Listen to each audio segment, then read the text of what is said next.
ఇప్పుడే అనేది ఏం చేసామంటే స్టార్ ప్యాటర్న్ ట్రయాంగిల్ అనేది చేసాం. కానీ ఈ రోజు ఏం చేద్దామంటే దీన్ని రివర్స్ ప్రింట్ చేద్దాం. ఇలా ఉండేదాన్ని చేద్దాం. రివర్స్ అంటే చేసేద్దాం.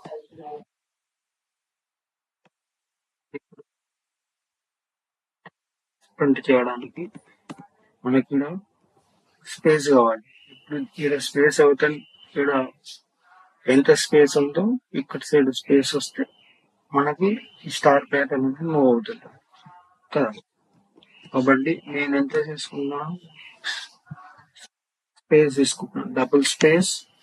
ఎందుకంటే మన స్పేస్ అనేది డబుల్ తీసుకోవాలి.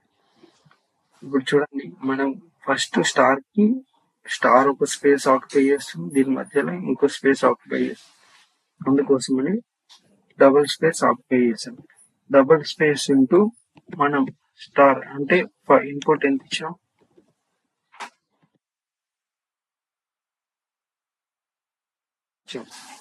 ఫైవ్ ఇచ్చాం కాబట్టి నాకు ఆల్రెడీ స్టార్ అనేది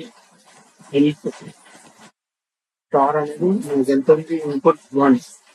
అవునా, నాకు ఇన్పుట్ అయి ఉంది 1. ఇన్పుట్ -1 అంటే 5 - 1 4. ఇది 4 లైన్స్ ఆక్యుపై చేస్తుంది. స్టార్ అనేది 1 లైన్ ఆక్యుపై చేస్తుంది. చూసారా, ఇక్కడ చూడండి, 4 లైన్స్ అనేది ఫ్రీ స్పేస్ ఆక్యుపై చేసి 1 లైన్ అనేది స్టార్ అనేది ప్రింట్ అవుతుంది. చూపిస్తాను, ఒక్క నిమిషం రన్ చేసి చూపిస్తాను. చూడండి,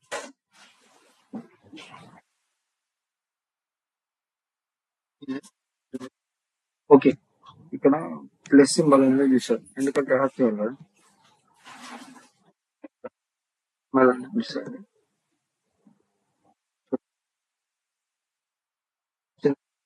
ఇక్కడ చెప్పాం కదా సేమ్ 4. ఇక్కడ 4 అనేది గ్యాప్ వచ్చేసింది, గ్యాప్ వచ్చేసి స్టార్ ప్రింట్ అయింది 1. n-1 అంటే 4 gap plus star into 1. I అనేది ఫస్ట్ 1 తీసుకున్నాం కాబట్టి 1. Next 2, n-2 3. ఇక్కడ 3 చూడండి, ఇక్కడ 3 గ్యాప్ వచ్చింది. 2 ప్రింట్ అయిందా, ఇంకా సేమ్ n-3 అంటే 3 గ్యాప్ వస్తుంది. స్టాప్స్ అనేది ఎంత అవుతుంది, 2 గ్యాప్ వస్తుంది. అలాగే చూడండి, స్టార్స్ అనేది 3 ప్రింట్ అయిందా, ఇక్కడ 2 గ్యాప్ వచ్చింది. యారో మార్క్ పెడుతున్నా చూడండి, 2 గ్యాప్స్ అనేవి వచ్చాయి. ఇది reverse pattern of the star pattern. మీరు కూడా ఒకసారి కోడింగ్ ప్రోగ్రామ్ లో ట్రై చేయండి, ప్రాక్టీస్ చేసి కామెంట్ బాక్స్ లో కామెంట్ చెప్పండి. Thank you for patience.